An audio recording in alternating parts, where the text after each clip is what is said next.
नमस्कार साथियों, स्वागत करता हूं आप सभी का आज की इस बेहतरीन कक्षा में। उम्मीद करता हूं सब कुशल मंगल होगा, आपकी तैयारी बहुत ही बेहतरीन चल रही होगी। और आज मैं आपके सामने उपस्थित हूं साइकोलॉजी का एक प्रैक्टिस सेट लेकर, जिसमें हम लोग अधिगम के महत्वपूर्ण प्रश्नों को हल करेंगे। पूरा का पूरा अधिगम तो कवर नहीं हो पाएगा, लेकिन हाँ, अधिगम के जो नियम है और एक जो उद्दीपक अनुक्रिया सिद्धांत है वो हम लोग देखेंगे और उसके प्रश्न हम लोग देखेंगे।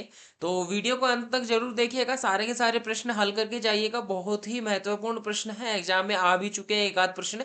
ठीक है, तो चलिए शुरू करते हैं। और इसमें से कुछ ऐसे इंपॉर्टेंट प्रश्न है ना जो आने की संभावनाएं बनती है। तो देखिए, अधिगम की शुरुआत करें और पहले ही प्रश्न की तरफ अगर हम लोग बढ़े तो देखिए, अधिगम का व्यापक अर्थ क्या है।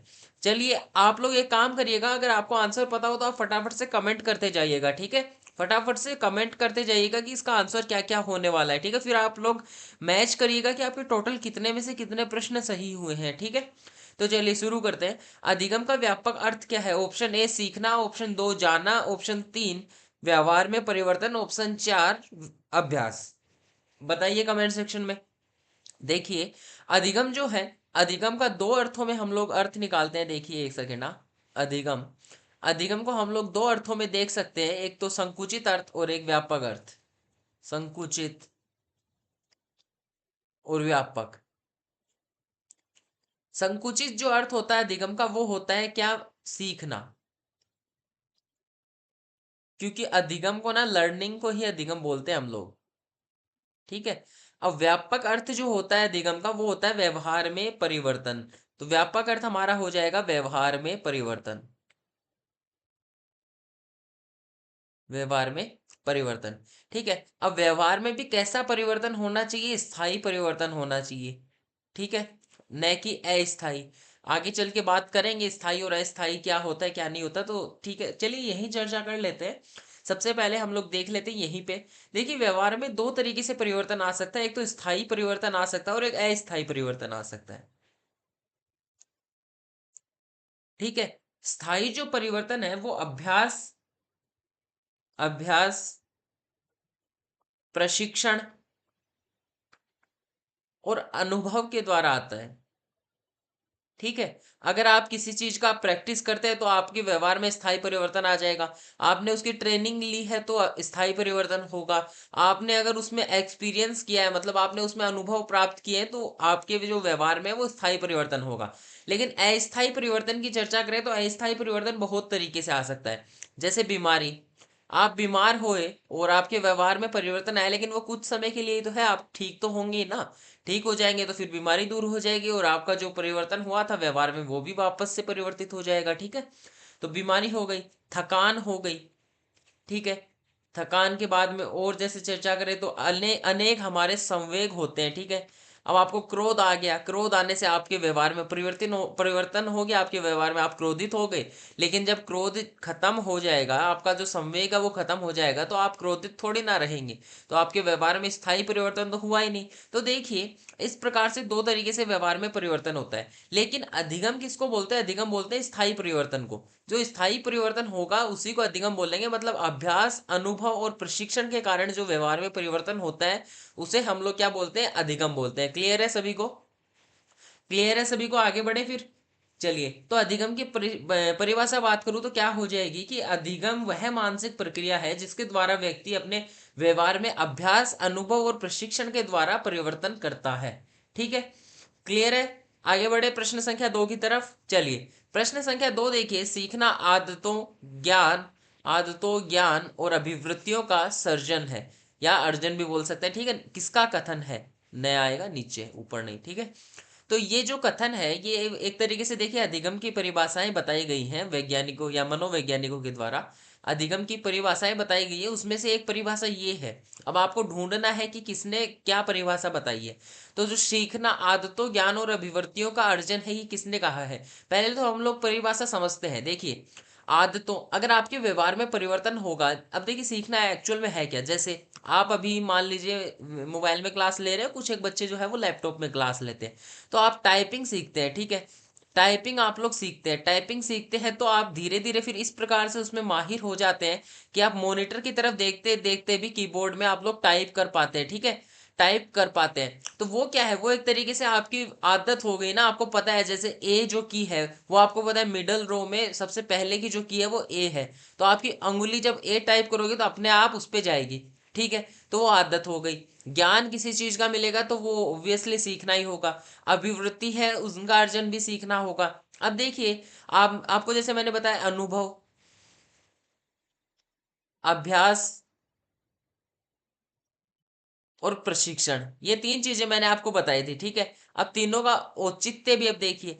अभ्यास आप जितना ज्यादा करेंगे टाइपिंग उतनी ज्यादा बढ़िया होगी, क्योंकि अभ्यास के बिना तो टाइपिंग नहीं हो सकती ना। आप लोग ऐसे सोचे कि मैंने क्लास ले ली टाइपिंग की, जी हाँ मुझे टाइपिंग आ गई, नहीं आएगी। क्योंकि आपको ना एक आदत बिल्ड करनी पड़ेगी, आपको एक व्यवहार में परिवर्तन लाना पड़ेगा। सारी जो कीज है उनके बारे में पता रहना पड़ेगा कि कहाँ पे वो की है, और जब भी आप टाइप करें तो आपकी उंगली वहीं पे जानी चाहिए। ठीक है, तो वही चीज है कि आदत आपको बनानी पड़ेगी। उसके बाद में अनुभव। अब केवल अभ्यास से तो काम नहीं चलेगा ना, आप 1 घंटे अभ्यास कर ले और एक व्यक्ति जो है वो 2 साल से मतलब अभ्यास कर ही रहा है, तो अनुभव इसका ज्यादा, तो टाइपिंग किसकी ज्यादा बढ़िया होगी, 2 साल वाले की। तो अनुभव का भी फर्क पड़ता है। उसके बाद में प्रशिक्षण। प्रशिक्षण क्या है, ट्रेनिंग। ठीक है, ट्रेनिंग ओब्वियसली अब एक बंदा है वो ट्रेनिंग ले रहा है प्रॉपर किसी ट्यूटर से या किसी भी मतलब संस्थान से, वो ट्रेनिंग लेके फिर टाइपिंग सीखता है, तो उसकी जो स्पीड है वो बढ़ जाएगी और वो जल्दी सीख पाएगा। ठीक है, तो तीनों चीजों पे जो अधिगम है हमारा वो डिपेंड करता है, और तीनों चीजों से ही व्यवहार में परिवर्तन होता है। ठीक है, तो अब देखिए ये जो परिभाषा है इसके बारे में देखते हैं। तो ये जो परिभाषा है ये दी है क्रो एंड क्रो ने। ठीक है, क्रो एंड क्रो ने क्या परिभाषा दी है कि जो सीखना है वो आदतों, ज्ञान और अभिवृत्तियों का सर्जन है। अब आप लोग बोलेंगे कि सर हमें हर परिभाषा थोड़ी ना याद रखनी है, ऑब्वियसली नहीं रखनी। आपको सिर्फ याद रखना है क्रो एंड क्रो में क्या चीज, आदत, ज्ञान और अभिवृत्ति। तीन नाम जहां भी दिखे आप लोग फटाफट से क्रो एंड क्रो लिख दीजिएगा। ठीक है, तीनों के तीनों नामों में फटाफट से जो है वो क्रो एंड क्रो लिख दीजिएगा। ठीक है, अब देखिए वुडवर्थ की क्या परिभाषा है। वुडवर्थ में आपको नवीन शब्द याद रखना है। ठीक है, वुडवर्थ में आपको नवीन शब्द याद रखना है। जब भी नवीन ज्ञान व नवीन प्रतिक्रियाएं, नवीन ज्ञान व नवीन प्रतिक्रियाएं, ये भी याद रख सकते हो। लेकिन ऑब्वियसली मैन जो शब्द है वो नवीन याद रखिए, आपका जो आंसर है वो सही हो जाएगा। वुडवर्थ ने क्या परिभाषा दी है कि नवीन ज्ञान व नवीन प्रतिक्रियाओं को प्राप्त करने की जो प्रतिक्रिया है वो क्या है, अधिगम है। ठीक है, तो ऐसे ऐसे याद रख सकते हैं। दो परिभाषाएं हम लोगों ने देख लिया, आगे बढ़ते हैं। अब देखिए प्रश्न संख्या, अगले पे चलते हैं। अनुभव के द्वारा व्यवहार में परिवर्तन अधिगम है। ये जो परिभाषा ये किसने दी है, मैंने पूरा प्रश्न नहीं लिखा, आई थिंक इसको इन्वर्टेड कोमा में कर देना और यहां लिख देना किसका कथन है, किसका कथन है। ठीक है, तो देखिए अब इसमें ना बताइए कि अनुभव के द्वारा व्यवहार में परिवर्तन। अब आपको केवल पूरा परिभाषा ना याद रख के आपको केवल अनुभव शब्द याद रखना है। अनुभव को आप किससे रिलेट करेंगे बताइए, अनुभव के द्वारा जो व्यवहार में परिवर्तन होता है वो किसकी परिभाषा बताइए। देखिए आपको मैं पूरा ही समझा देता हूं कि अगर अनुभव दे, मैंने ऑप्शन गलत लिख दिया आई थिंक, पिछले वाले ही पेस्ट हो गए इधर गलती से।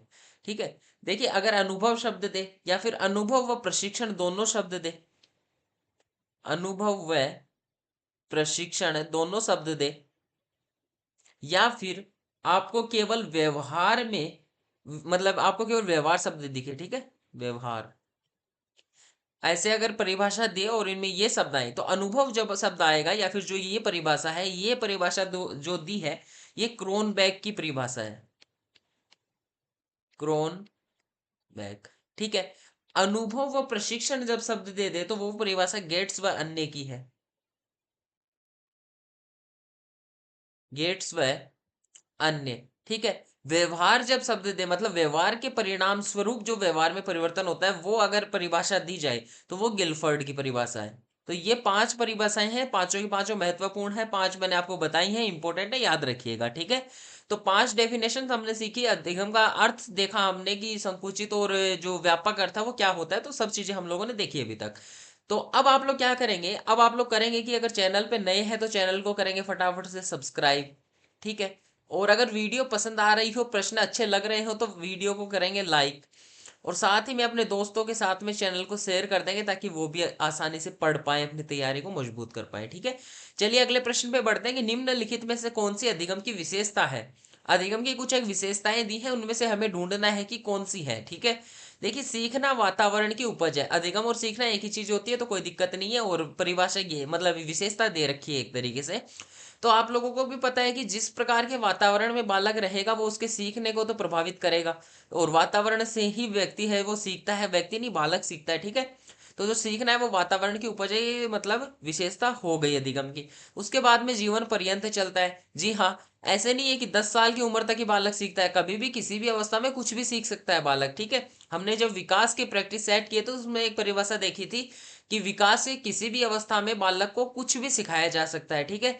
तो उसी परिभाषा के अकॉर्डिंग आप लोग यहाँ देख सकते हैं कि जो सीखना है वो जीवन पर्यंत चलता है, ठीक है। तो ये भी एक विशेषता हो गई। उसके बाद में यह सकारात्मक व नकारात्मक दोनों प्रकार का होता है। जी हाँ, बालक जरूरी थोड़ी ना कि अच्छी अच्छी चीजें सीखे, बालक खराब चीजें भी तो सीख सकता है, उनको भी तो अधिगम ही बोलते हैं। मान लीजिए बालक ने कुछ गाली गलौज करना सीख लिया, उसके व्यवहार में परिवर्तन हुआ उस चीज से, ठीक है। वो मतलब अब हर जब भी बात करता है तो गाली देता है, तो वो एक गलत चीज है, लेकिन है तो सीखना ही अधिगम में ही सम्मिलित करेंगे तो वो नकारात्मक भी हो सकता है और सकारात्मक भी हो सकता है। क्लियर है? तो चलिए, अब इसका आंसर हमें सभी को पता है कि जब तीनों ही हो गए तो उपरोक्त सभी हो जाएगा। बाकी यहाँ दो हो गए तो उसके बाद में भी उपरोक्त सभी आप लोग कर सकते हैं, ठीक है। बट हाँ, प्रश्न हमने पूरा डिस्कस करना था तो कर लिया। अब आगे बढ़ते हैं, आगे वाले प्रश्न पे देखिएगा।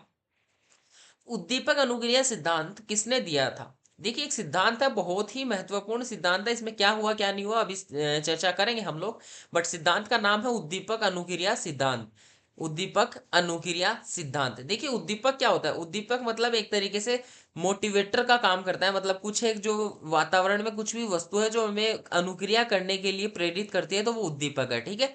उद्दीपक एक तरीके से मोटिवेटर का काम करता है कि आप मान लीजिए कुछ कुछ भी आपने देखा, कुछ भी चीज, और फिर आप लोगों ने सोचा कि यार ये चीज मेरे को चाहिए, और उसके लिए आपने कोई काम करना शुरू किया या अनुक्रिया किया। अनुक्रिया मतलब कार्य, ठीक है। आपने अनुक्रिया कर दी, तो अनुक्रिया किसे देख के किया आपने? उद्दीपक को, तो ये हो जाएगा हमारा उद्दीपक। समझ में आया उद्दीपक क्या है, अनुक्रिया क्या है? तो उद्दीपक अनुक्रिया जो सिद्धांत है वो किसने दिया, आपको ये पूछ रहा है। ऑप्शन ए पावलव, माफ कीजिए, option A Thorndike, option B Pavlov, option C दोनों, ऑप्शन डी इनमें से कोई नहीं। तो उद्दीपक अनुक्रिया जो सिद्धांत है वो सभी को पता है, थॉर्नडाइक ने दिया था, तो इतना टाइम वेस्ट करने की आवश्यकता नहीं है, आगे बढ़ते सीधा, ठीक है। अभी सिद्धांत के बारे में थोड़ा पढ़ते हैं, देखिएगा। थोंडाइक ने किस जानवर पर प्रयोग किए? देखिए, थोंडाइक ने जो प्रयोग किया इस सिद्धांत में, जिस भी जानवर पर प्रयोग किया, वो क्या प्रयोग था वो देखेंगे। लेकिन उससे पहले किस जानवर पे किए थे? तो बिल्ली पे किए थे, तो इसका आंसर बिल्ली हो जाएगा। अब देखिए प्रयोग क्या था, स्किप मत करिएगा क्योंकि इसी से आप लोग फिर पूरी चीजें समझ पाएंगे, आगे की सारी चीज इसी प्रयोग से रिलेटेड होंगी, तो एक बार देख लीजिएगा। बिल्ली को इन्होंने एक बक्से में बंद कर दिया, ठीक है।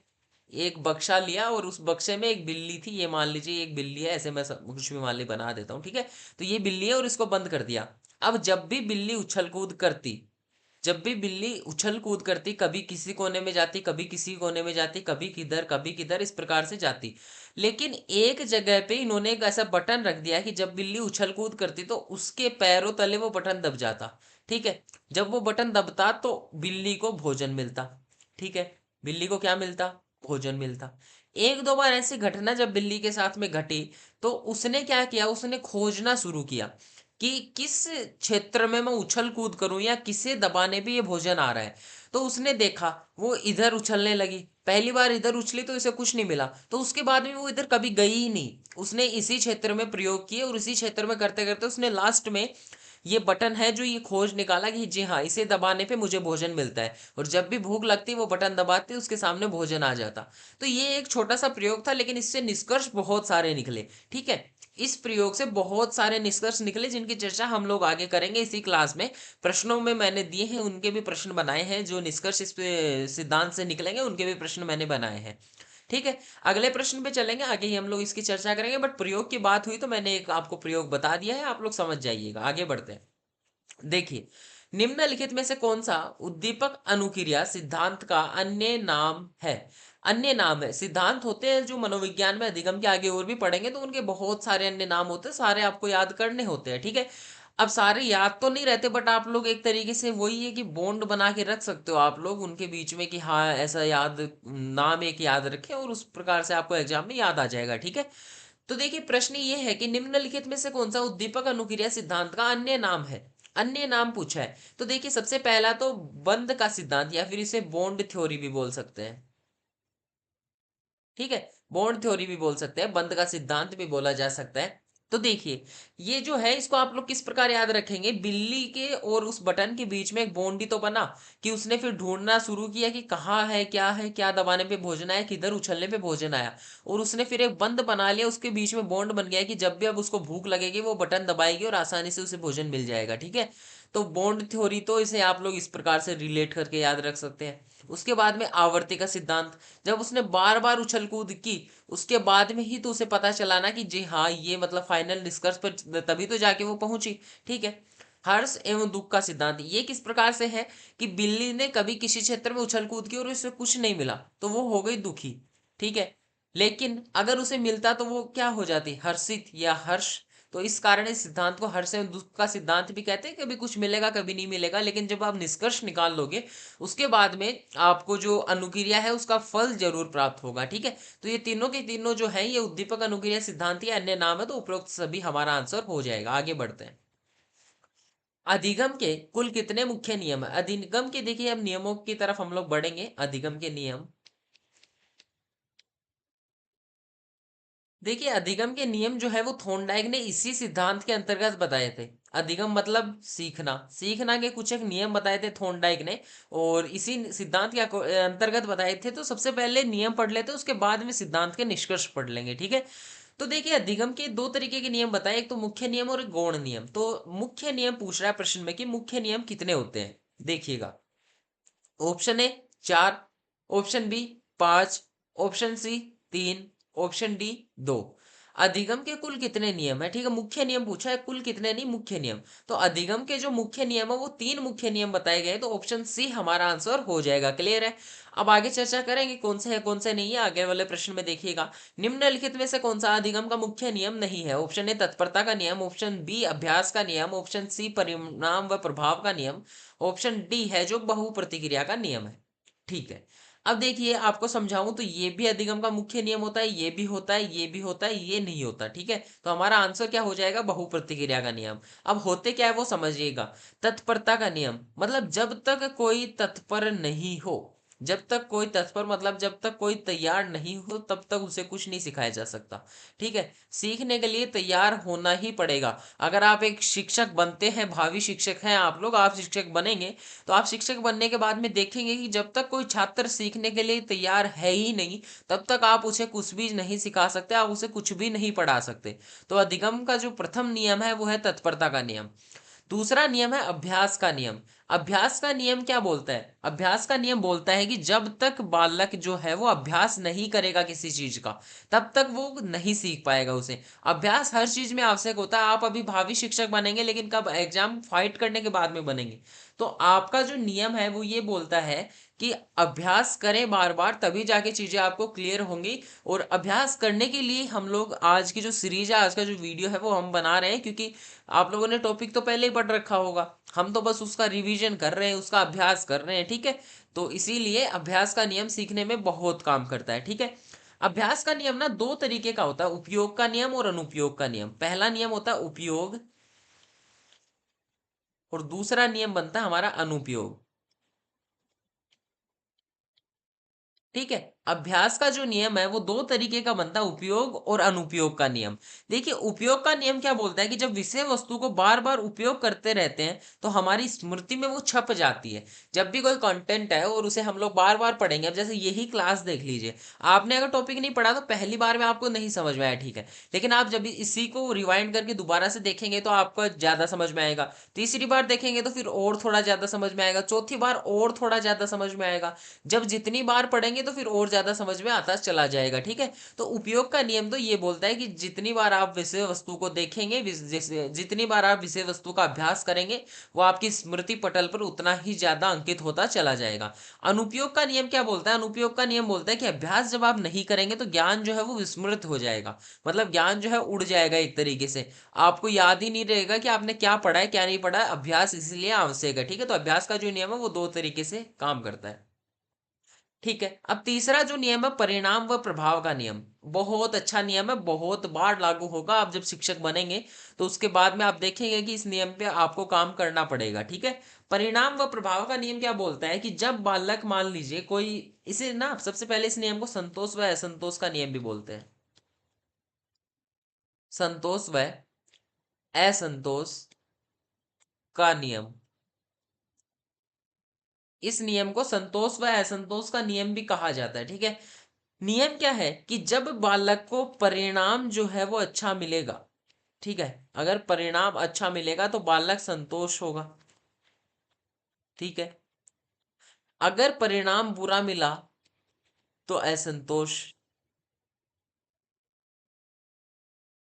ठीक है। मतलब अगर बालक ने मेहनत की, ठीक है, मेहनत की, बालक ने मेहनत की, चलिए बालक छोड़िए, आप ही पे हम लोग उदाहरण लेते हैं। आपने कंपटीशन एग्जाम फाइट करना है तो देखिए, आपने मेहनत की लेकिन रिजल्ट अच्छा नहीं आया, तो आपका मन में ऐसा थोड़ी ना होगा जी हाँ बहुत अच्छी तैयारी की है, ठीक है, बढ़िया है। आप अपने आप से संतुष्ट थोड़ी ना होंगे, नहीं होंगे, आप संतुष्ट नहीं होंगे। ठीक है। अगर आपने मेहनत की और आपका जो रिजल्ट है वो मिल गया आपको, आप शिक्षक बन गए, ठीक है, आप टीचर बन गए, तो क्या होगा, तो आपका जो मतलब आपके मन में क्या होगा कि जी हाँ हमने मेहनत की थी, हम लग गए, तो आप संतोष हो जाएंगे। ठीक है। मतलब आप संतुष्ट हो जाएंगे अपनी मेहनत से, अपनी तैयारी से। अगर आपका सिलेक्शन नहीं हुआ तो आप उसमें कुछ कमियां ढूंढेंगे, आप उसमें कमियां ढूंढेंगे कि हमारी जो कमी है वो कहाँ रह गई कि बाकी बच्चे हमसे आगे निकल गए। तो ये नियम इस तरीके से काम करता है। बहु प्रतिक्रिया का नियम क्या बोलता है? बहु प्रतिक्रिया का नियम जो है वो मुख्य नियम नहीं है, वो गौण नियम है। ठीक है। तीन मुख्य नियम थे, तीनों हम लोगों ने देख लिए, लेकिन बहु प्रतिक्रिया का नियम जो है वो गौण नियम है। ठीक है। बहु प्रतिक्रिया का नियम बोलता है, बहु प्रतिक्रिया मतलब बार बार प्रतिक्रिया करना, बार बार प्रतिक्रिया मतलब अभ्यास। ये वही नियम है कि बार बार आपको प्रतिक्रिया, बार बार अभ्यास आपको करना ही पड़ेगा। ठीक है। तो आगे चलते हैं, अगले प्रश्न पे चलते हैं। ये तो हमने कभी का पढ़ लिया था, बस थोड़ा सा नियमों के बारे में पढ़ रहे थे। अब देखिए, थॉर्नडाइक ने अधिगम के कुल कितने गौण नियम बताए हैं? जैसा कि मैंने आपको बताया कि थॉर्नडाइक ने दो तरीके से नियम बताए, एक तो मुख्य नियम और एक गौण नियम। मुख्य नियम तीन बताए, तत्परता, अभ्यास और परिणाम व प्रभाव का नियम। ठीक है। और जो अभी गौण नियम हम लोग देखेंगे, गौण नियम कितने हैं? गौण नियम पांच है। ठीक है। ये तो मुख्य नियम है तीन तो, और पांच क्या है? पांच गौण नियम है। ठीक है। अब आगे बढ़े, तो इतना क्लियर है ना सभी को कि थॉर्नडाइक ने अधिगम के कुल कितने नियम बताए हैं? आठ नियम बताए, जिनमें से तीन मुख्य हैं और पांच गौण नियम है। आगे बढ़ते हैं। अब देखिए, निम्न में से कौन सा अधिगम का गौण नियम नहीं है? हाँ, आपको सामने चार, माफ कीजिए, तीन दिए और चौथा उपरोक्त सभी का ऑप्शन है। तो मनोविज्ञान में बहुत बार ऐसा होता है कि जब उपरोक्त सभी का ऑप्शन दिखता है तो 90% जो होता है वो ही आंसर हो जाता है, बट समझेंगे, हमारा तो काम है समझना। मानसिक विन्यास का नियम, ऑब्वियसली ये गौण नियम है। आंशिक क्रिया का नियम गौण नियम है। आत्मीकरण का नियम भी गौण नियम है। ठीक है। तो उपरोक्त सभी इसका आंसर हो जाएगा। लेकिन किस प्रकार से? देखिए, एक तो बहु प्रतिक्रिया का नियम था, मैंने आपको बता दिया था। मानसिक विन्यास का नियम क्या बोलता है कि बालक का जो मानसिक विन्यास है या जो मानसिक दृष्टिकोण है वो हमेशा सकारात्मक रहना चाहिए। आप कोई चीज सीखने बैठे तो आपका जो दृष्टिकोण है वो सकारात्मक रहना चाहिए कि जी हाँ मैं कर सकता हूँ, मैं सीख सकता हूँ इसे। अगर आप लोग अभी मन में ये लेके बैठेंगे, चलिए मान लीजिए आप लोग पॉलिटी पढ़ते हैं, ठीक है, पॉलिटी में आपने समझ लिया कि यार मेरे से नहीं याद होगी ये, सबसे पहली बात आपने यही देखी कि मेरे से बिल्कुल भी नहीं पढ़ी जाएगी ये। जब भी आप पढ़ने बैठते हैं आप 108 बार ऐसे रटते हैं मेरे से नहीं होगा, नहीं होगा, नहीं होगा, तो वो आपको कभी याद नहीं होगी। लेकिन चाहे कोई चीज कितनी भी टफ हो, आप ऐसे सकारात्मक दृष्टिकोण लेके बैठते हैं कि जी हाँ मैं कर सकता हूँ, मेरे से होगी, और मेरे से नहीं होगी तो किससे होगी। ठीक है। तो आपने वो गाना सुना ही होगा कि मैं नहीं तो कौन बे, तो वो वाली सी बात है कि सकारात्मक दृष्टिकोण ऑब्वियसली होना ही चाहिए, तभी जाके आप लोग सीख पाएंगे। ठीक है। तो मानसिक विन्यास का नियम ये बोलता है। आंशिक क्रिया का नियम क्या बोलता है कि जब आप किसी पूरी चीज को नहीं सीख पाते तो उसे टुकड़ों में बांट लीजिए, अंशों में विभाजित कर लीजिए, उसे अंशों में विभाजित कर लीजिए। ठीक है। जब पूरी चीज नहीं सीखी जा सकती तो उसे अंशों में विभाजित करके, छोटी छोटी करके, और फिर पूरा सीखिए। ठीक है। हमारे जो शिक्षण विद्या उसमें भी हम लोग इस चीज को पढ़ेंगे, लेकिन इसको यहीं तक सीमित रहने देते हैं, शिक्षण विद्या इसके बीच में नहीं घुसाते हैं। तो बस ये याद रखिए कि जब पूरी चीज याद नहीं हो रही तो छोटे छोटे टुकड़ों में विभाजित करके हमें सीखना है।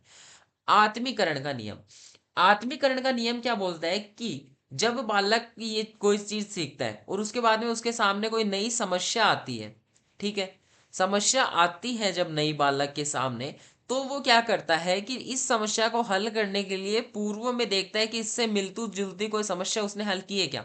अगर की होगी तो उस ज्ञान का प्रयोग जो है वो बालक इसमें करेगा, क्योंकि वो इस ज्ञान का आत्मीकरण कर चुका। ठीक है, आत्मीकरण वो इस ज्ञान का कर चुका और इसी ज्ञान का प्रयोग वो अब नई समस्या के हल में करेगा। ठीक है, तो आत्मीकरण का नियम ये बोलता है। अगला जो नियम है, अगला जो चौथा नियम है, यहां लिख देता हूं मैं, मतलब चौथा नहीं, ऑब्वियसली पांचवा होगा, डी क्यों लगा रहा हूं मैं। पहला नियम बहु प्रतिक्रिया पड़ा, दूसरा ये, तीसरा ये, चौथा ये, पांचवा नियम है। पांचवा नियम जो हमारा है वो है साहचर्य परिवर्तन का नियम। साहचर्य परिवर्तन का नियम। ठीक है, तो पांचों के पांचों जो नियम है वो हमने पढ़ लिया। अब साहचर्य परिवर्तन का नियम क्या बोलता है कि जब आप लोग पुराने ज्ञान का परिवर्तन करके उसे तोड़ मरोड़ के, ठीक है, थोड़ा मतलब परिवर्तन करते हैं उसमें, फिर नई स्थिति में प्रयोग करते हैं, तो वो नियम जो है वो साहचर्य परिवर्तन का नियम है। आगे बढ़ते हैं, प्रश्न संख्या अगले पे चलते हैं। बहुत ही इंपॉर्टेंट प्रश्न है, बहुत बार पूछा जाता है, इससे संबंधित भी, और आगे एक आध चीज और देखेंगे हम लोग नेक्स्ट क्लास में, तो उससे संबंधित भी। देखिए, घोड़े को तालाब तक ले तो जाया जा घोड़े को तालाब तक तो ले जाया जा सकता है, परंतु पानी पीने के लिए बाध्य नहीं किया जा सकता। यह कथन अधिगम के किस नियम की पालना करता है। चलिए देखिए, अभ्यास के नियम। अभ्यास है क्या, अभ्यास का इसमें कोई रोल थोड़ी ना है, अभ्यास का रोल नहीं है। ठीक है, तत्परता का नियम, यही आंसर होगा, आगे समझाऊंगा। परिणाम का नियम, परिणाम ऐसा थोड़ी ना कि तालाब का पानी खट्टा है, घोड़े ने पी लिया, वो दोबारा नहीं पिएगा, ऐसी तो कोई बात ही नहीं की कथन में। आंशिक क्रिया का नियम, टुकड़ों में विभाजित करने की तो कोई बात ही नहीं है, तो ये और अभ्यास का नियम तो इसमें वैसे भी लागू नहीं होते। परिणाम का तो बिल्कुल भी लागू नहीं होगा। ठीक है, बचा तत्परता। क्यों? क्योंकि घोड़ा जब पानी पीने के लिए तत्पर ही नहीं है तो आप इसको पिला थोड़ी ना सकते हैं, तो तत्परता का नियम जो है वो इसमें लागू होगा। और यही चीजें जब आप शिक्षक बन जाएंगे तो आपको ये नियम लेके चलना होगा क्लास में, तभी जाके आप कुछ पढ़ा पाएंगे बालकों को। ठीक है, तो याद रखिएगा, ये जो नियम है ये आपके व्यवहार में उतरने चाहिए, व्यवहार में आप इनका प्रयोग करना चाहिए आपको। ठीक है, चलिए आगे बढ़ते हैं और अगले प्रश्न पे चलते हैं। अगला प्रश्न है, निम्नलिखित में से कौन सी उद्दीपक अनुक्रिया सिद्धांत की विशेषता नहीं है। अब देखिए, निष्कर्ष वगैरह आ गए हैं तो अंतिम पड़ाव में है हम क्लास के, तो देखिएगा, निम्न में से कौन सी उद्दीपक अनुक्रिया सिद्धांत की विशेषता नहीं है। ऑप्शन ए, अनुभवों से लाभ उठाना। जी हाँ, जैसे अब देखिए, अब वो बिल्ली वाला उदाहरण यहाँ काम आएगा। बिल्ली ने अनुभव किया कि जैसे यहाँ पे मान लीजिए इस डब्बे में उछल कूद की, तो उसने एक्सपीरियंस किया कि इस साइड उसे कुछ नहीं मिल रहा, फिर इस साइड नहीं मिल रहा, इस साइड नहीं मिल रहा, फिर जाके उसको पता चला कि कोने में दबाने से क्या हो रहा है, भोजन आ रहा है। ठीक है, तब जाके उसे पता चला ना कि अपने अनुभवों से, तो उसने ढूंढा कि कहाँ से उसे भोजन मिलेगा, तो अनुभवों का लाभ उठाना ऑब्वियसली इस विशेषता है। दूसरा, निरंतर प्रयास पर बल। ये सिद्धांत ऑब्वियसली निरंतर प्रयास पर बल देता है। बिल्ली मान लीजिए कोने में उछल कूद करके रुक जाती, उसे कुछ नहीं मिलता, तो फिर तो सिद्धांत ही खत्म था, उसके बाद में तो प्रयोग ही खत्म था, उससे कुछ निष्कर्ष तो नहीं निकल रहा। लेकिन निरंतर प्रयास पर बल देते हैं कि आप प्रयास करते रहें जब तक आपको सफलता ना मिल जाए, तो ये भी विशेषता है। उसके बाद में करके सीखना। बिल्ली ने ऑर्डर थोड़ी ना दिया किसी को, खुद ही तो किया उछल कूद करके, उसे ने खुद ही ने तो देखा कि किस क्षेत्र में उछल कूद करने से उसे भोजन मिलेगा, तो करके सीखने पे भी बल देता है। तो उपरोक्त सभी इसका आंसर हो जाएगा। आगे बढ़ते हैं, आगे देखिए, निम्न में से कौन सी उद्दीपक अनुक्रिया सिद्धांत की विशेषता है। उद्दीपक अनुक्रिया सिद्धांत वही सिद्धांत है, हर्ष एवं दुख का सिद्धांत जो अभी हमने पढ़ा, बॉन्ड थ्योरी जो है वही सिद्धांत है, थॉर्नडाइक का सिद्धांत। इनमें से कौन सी विशेषता है। असफलता में सफलता। बिल्ली को पहली बार में सफलता थोड़ी ना मिल गई थी, असफलता ही थी, सारी जगह ही असफलता थी, मतलब पूरे क्षेत्र में 99.99 क्षेत्र में तो उछल कूद करने से उसे कुछ मिल ही नहीं रहा था, लेकिन 0.01 क्षेत्र में उसे कुछ मिला और उसने वो पा लिया। ठीक है, यहाँ पे बटन था हल्का सा और बिल्ली से दब गया, तो असफलता में ही तो सफलता की खोज की है बिल्ली ने। तो ये सिद्धांत, इसके भी मतलब ये विशेषता है सिद्धांत की। निराशा में आशा। जब आप सफल नहीं होंगे तो आप निराश ही होंगे, तो निराशा में आपने आशा ढूंढी है, तो ये सिद्धांत की भी विशेषता हो गई। उसके बाद में आत्मविश्वास व आत्मनिर्भरता।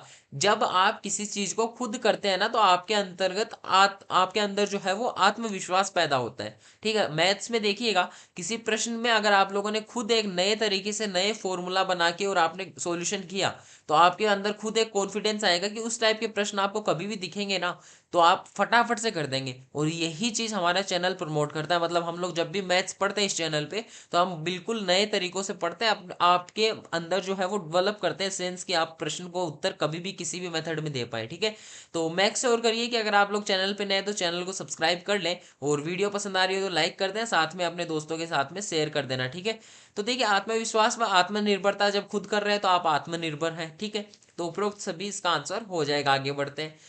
निम्नलिखित में से कौन से कथन थोंडाइक के सिद्धांत से संबंधित हैं? छोटे बालकों के सीखने के लिए उपयोगी, मंद गति से सीखने वाले बालकों के लिए उपयोगी, बड़े बालकों के लिए उपयोगी और तीव्र गति से सीखने वाले बालकों के लिए उपयोगी। चार कथन आपको दिए हैं, चारों कथनों में आपको ढूंढना है कि निम्नलिखित में से कौन से जो है वो थोंडाइक के सिद्धांत से मेल खाते हैं। ठीक है, देखिएगा, सबसे पहले थोंडाइक का जो सिद्धांत है वो क्या बोलता है? करके सीखना। अब जब आप एक, पहले हम लोग इन दोनों में डिफ्रेंशिएट कर लेते हैं, छोटे और बड़े बालकों में। ठीक है, इन दोनों में डिफ्रेंशिएट करते हैं। देखिए, बड़ा जब हो जाएंगे आप, बड़े होके मान लीजिए आप 10वीं क्लास में आ गए, और एक आप छोटे हैं, और आप छोटे होके मैं मानता हूं कि आप दूसरी से तीसरी क्लास में हैं। अब आप लोग इस कक्षा में तो कुछ भी आप लोग कर करके सीख सकते हैं। ठीक है, करके किसी भी प्रकार से गिनती वगैरह आप, मतलब प्रकृति में कुछ चीजें गिन के इस प्रकार सीख सकते हैं। लेकिन जब आप बड़े होंगे 10वीं क्लास में, अगर आप करके सीखना शुरू कर दिया, हर चीज को थॉर्नडाइक के अनुसार सीखना शुरू कर दिया, तो आपका सिलेबस है ना वो खत्म नहीं हो। ठीक है, सिलेबस ही खत्म नहीं होगा।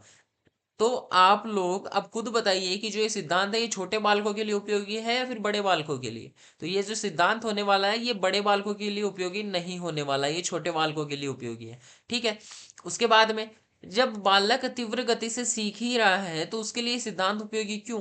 ये जो सिद्धांत है ये मंद गति से सीखने वाले बालकों के लिए उपयोगी है, ताकि बालक जो है वो सीखे, चाहे धीरे से सीखे लेकिन एकदम स्थायी ज्ञान सीखे। उसको जो भी ज्ञान मिले वो चाहे कम मिले, लेकिन वो उसके सामने पूरा एकदम परिपूर्ण हो वो इस चीज में। ठीक है, तो 1 व 2 हमारा आंसर हो जाएगा ऑप्शन नंबर 1। तो आज हमने लगभग 15 से 20 प्रश्न किए। आप लोग फटाफट से कमेंट में बताइए कि आपके जो प्रश्न है वो कितने सही हुए हैं। अगर आपके 15 में से 12 या इससे ज्यादा सही होते हैं तो आप एक्सलेंट पोजीशन पे है। ठीक है, आपके कमेंट को मैं पिन करूंगा, फटाफट से कमेंट करके बताइए। और कल हम लोग वापस से अधिगम के आगे वाले जो सिद्धांत है उन्हीं की चर्चा करेंगे। मिलते हैं आप लोगों से कल की क्लास में एक नए जोश के साथ में, तब तक के लिए धन्यवाद।